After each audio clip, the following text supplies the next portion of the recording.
안녕하세요. 김성학 변호사입니다. 저는 대한변호사협회 공식인증 제주형사전문 변호사이자 제주지방법원 재판부별 국선변호사, 제주지방법원 논스톱 국선변호사를 역임하면서 수많은 음주운전 형사사건의 변론을 성공적으로 수행해왔으며 현재 다수의 음주운전 사건을 수임하여 변론하고 있습니다.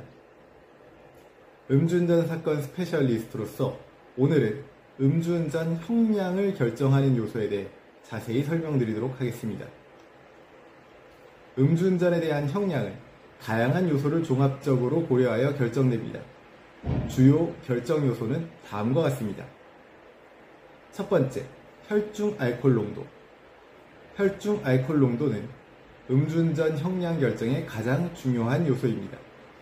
현행 도로교통법에 따르면 혈중 알코올 농도 0.03% 이상 0.08% 미만일 경우 1년 이하의 징역이나 500만원 이하의 벌금에 처해지게 되며 혈중 알코올 농도 0.08% 이상 0.2% 미만일 경우 1년 이상 2년 이하의 징역 또는 500만원 이상 1000만원 이하의 벌금에 처해지게 됩니다.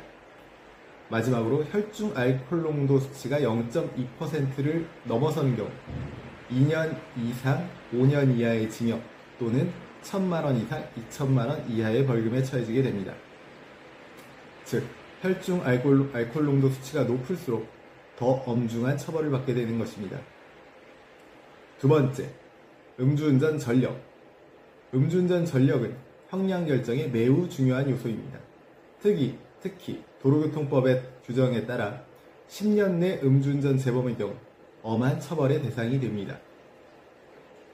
음주운전 전력이 있는 경우, 특히 단기간 반복하여 음주운전을 한 경우 가중처벌이 됩니다.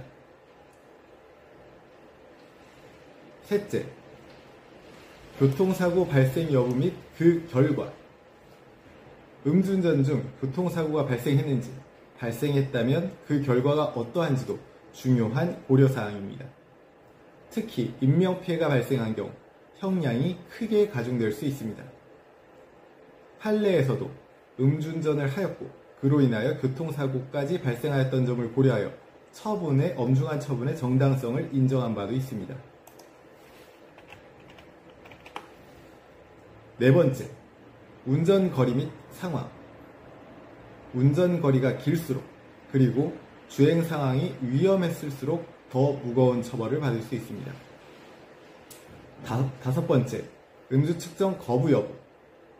음주 측정을 거부한 경우 이는 별도의 범죄로 취급되며 형량 결정에 매우 불리하게 작용합니다. 여섯 번째, 피고인의 태도. 범행 후 피고인의 태도, 즉 자백 및 반성의 정도, 피해 회복을 위한 노력 등도 형량 결정에 매우 중요한 영향을 미칩니다.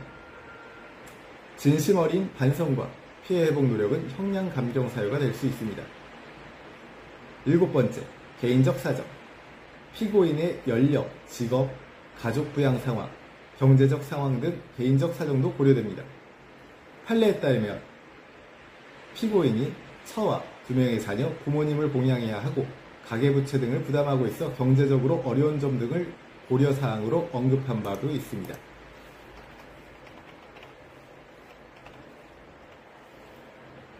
여덟 번째, 사회적 여론.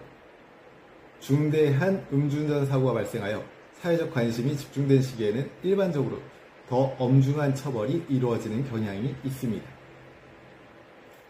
제주 음주운전 변호사로서 강조하자면 음주운전에 대한 형량은 앞서 살펴본 다양한 요소들을 종합적으로 고려하여 결정됩니다.